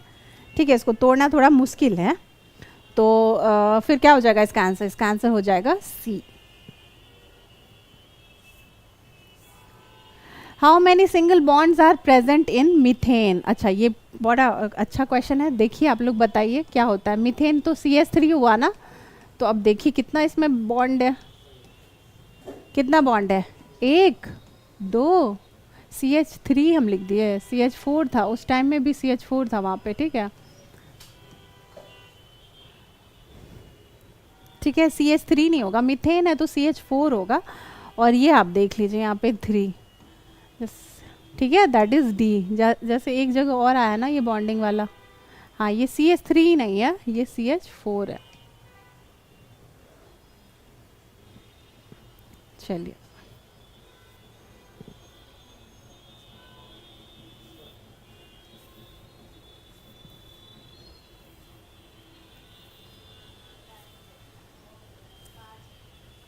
a hydrocarbon should have a minimum of how many carbon to show isomerism। ठीक है, आइसोमेरिज्म में हम लोग क्या समझते हैं, आइसोमेरिज्म का मतलब होता है कि वो अपना रूप बदल सकता है। ठीक है, तो उसके लिए कितना चाहिए इसको, हाइड्रोकार्बन्स C। ठीक है, तो the answer will B B, 4 चाहिए उसको। ठीक है, कार्बन एटम उसको 4 चाहिए। चलो नेक्स्ट।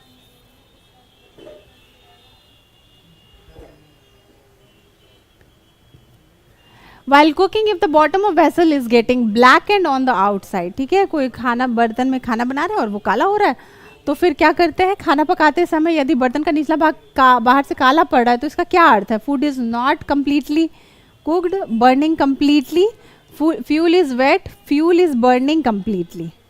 ठीक है, तो इसका क्या हो जाएगा, फ्यूल कम्प्लीटली बर्न नहीं है, इसी के लिए उसमें धुआं लग लग के वो काला पड़ रहा है। ठीक है, तो इसका आंसर क्या होगा, B हो जाएगा। हाँ, ये वाला क्वेश्चन बड़ा अच्छा है। कैटायन और एनायन के बारे में हम लोग बहुत बार डिस्कस कर चुके हैं क्लास में। ठीक है, तो ये क्या बोल रहा है कि घनायन तब बनता है, कब बनता है घनायन, जब एटम इलेक्ट्रॉन को गेन करता है, लूज करता है, या proton is lost by electron. ठीक है, जब कोई एटम जो है प्रोटॉन को लूज कर रहा है, मतलब एक पॉजिटिव चार्ज लूज कर रहा है, तब जाके हम लोग क्या बोलेंगे कि वो कैटायन बना रहा है। ठीक है, चलिए नेक्स्ट। विच ऑफ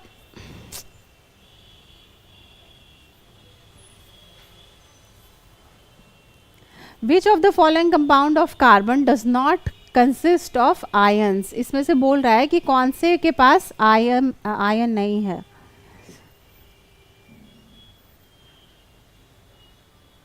ठीक है, तो आराम से आपको दिख रहा है जो ऑप्शन A है, ये क्या है, ये क्लोरोफॉर्म है। ठीक है, और बाकी तो आयन बना ही देगा, है ना, मेटल नॉन मेटल वाला करके। तो इसका आंसर 74 का A हो जाएगा। इसमें आपको आयन नहीं मिल रहा है। Property of self linkage is called catenation, है ना। कहाँ गया, अरे यार ये तो बड़ा बड़ा मुश्किल है इसको ऑपरेट करना मेरे से।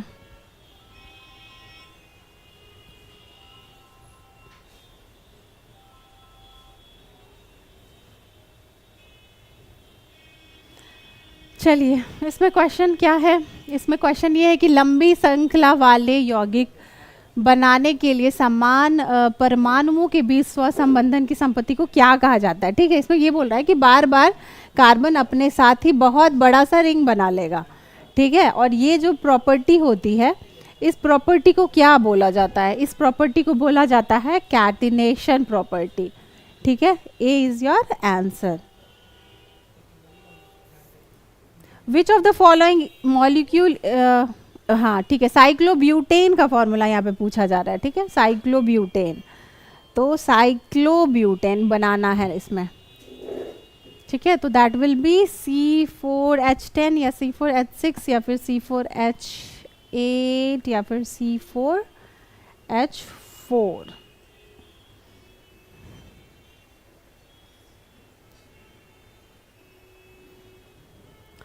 ठीक है, so the answer become C। ये देख लीजिए कैसे बन रहा है ये butane.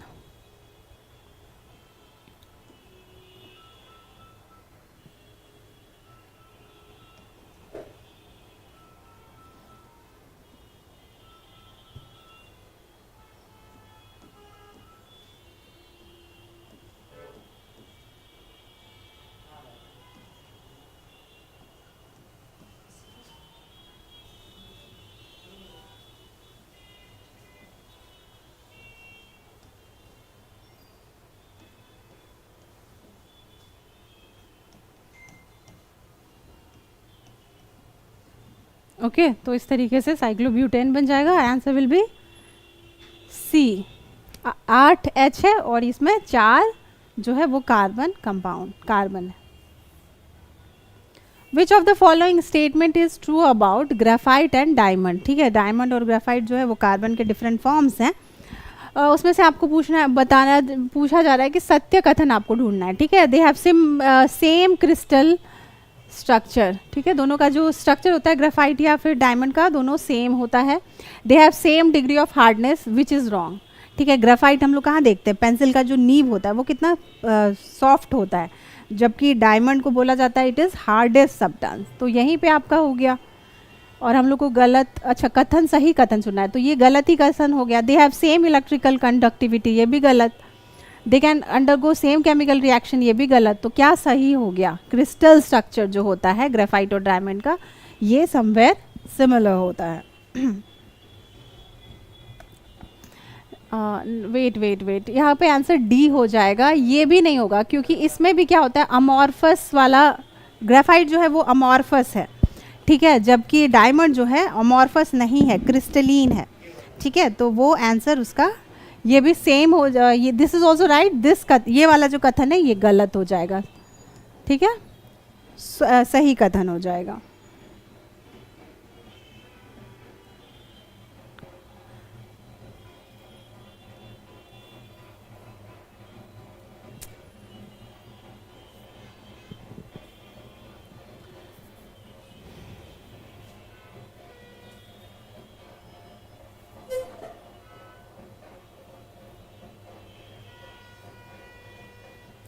How many number of carbon atoms are joined in spherical molecule of Buckminster fullerene? ठीक है, फ्यूलरीन जो होता है, बकमिंस्टर फ्यूलरीन जो है, ये तो आपको याद ही कर लेना है, डायरेक्ट से याद ही कर लीजिए। एनसीईआरटी में इसका बहुत अच्छा सा डायग्राम बनाया हुआ है, आप लोग देखे भी होंगे, क्लास 10 के भी में दिखेगा और क्लास 12 में भी दिखेगा। ठीक है, तो इसका आंसर क्या हो जाएगा, इसको आपको सीधे से याद ही कर लेना है। जब कार्बन 60 कार्बन मिलके एक स्ट्रक्चर बनाता है, ठीक है, उसको क्या बोलते हैं, 60 कार्बन वाले स्ट्रक्चर को बकमिंस्टर फ्यूलरीन बोलते हैं हम लोग। Which of the following is major constituent of liquefied petroleum gas. जो एलपीजी का गैस आता है हमारे यहाँ, उसका इसमें से कौन सा एक है जो कि मेजर प्रोडक्ट है? ठीक है, तो हमारे घर पे जो एलपीजी आती है उसमें सबसे मेजर प्रोडक्ट जो यहाँ पे आपको दिख रहा है वो प्रोपेन है। मीथेन तो नहीं डालेंगे, इथेन का काम नहीं है, प्रोपेन का काम है एलपीजी में। ठीक है, ये याद ही रखना है, ये सब चीज़ एकदम याद रखने वाला चीज़ है, याद रख लीजिएगा। Organic compounds having functional group are known as. ठीक है, इसमें ऑर्गेनिक कंपाउंड्स में पूछ रहा है कि कौन कौन सा organic compounds having functional group are known as. ये क्या क्वेश्चन है?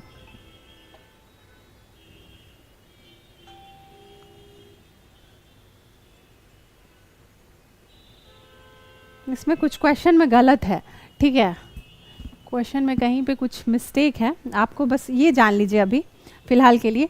हाँ, तो एल्डिहाइड क्या बोलते हैं, एल्डिहाइड का क्या मतलब है? एल्डिहाइड का मतलब है जब अगर किसी भी कार्बन चेन में आपको CHO मिलेगा तो हम उसको बोलते हैं एल्डिहाइड, ठीक है। कीटोन को पहचानने के लिए हम लोग क्या करेंगे, हम लोग देखेंगे CO, अगर किसी एलिफैटिक कंपाउंड या किसी भी कार्बन का ये जो होता है मॉलिक्यूल होगा, जो हाइड्रोकार्बन्स आपको दिखेंगे तो उसमें CO दिखना चाहिए। कार्बोक्सिलिक एसिड के लिए क्या होता है, COOH, ओके। और अल्कोहल के लिए क्या होता है, अल्कोहल के लिए होता है OH, ठीक है। तो यहाँ पे समवेयर किसी पर्टिकुलर चीज़ के बारे में पूछा हो गया होगा, कार्बोक्सिलिक एसिड के बारे में हो सकता है पूछा कि हो गया होगा कि कार्बोक्सिलिक एसिड का फंक्शनल ग्रुप क्या है, ठीक है। या फिर ऐसे पूछ देगा कि अल्डिहाइड जो होते हैं उसके फंक्शनल ग्रुप को क्या बोलते हैं हम लोग, तो CHO, कीटोन के लिए CO, कार्बोक्सिलिक एसिड के लिए COOH, अल्कोहल के लिए OH, ठीक है, इस तरीके से। चलिए ठीक है, तो यहाँ पे साइंस आप लोगों का कंप्लीट हो जा रहा है। और बंद कर, है ना, पूरा करवा दें, बहुत ज़्यादा नहीं है, उस पे नहीं हो जाएगा कॉन्फ्रेंस क्लास में, हाँ ठीक है।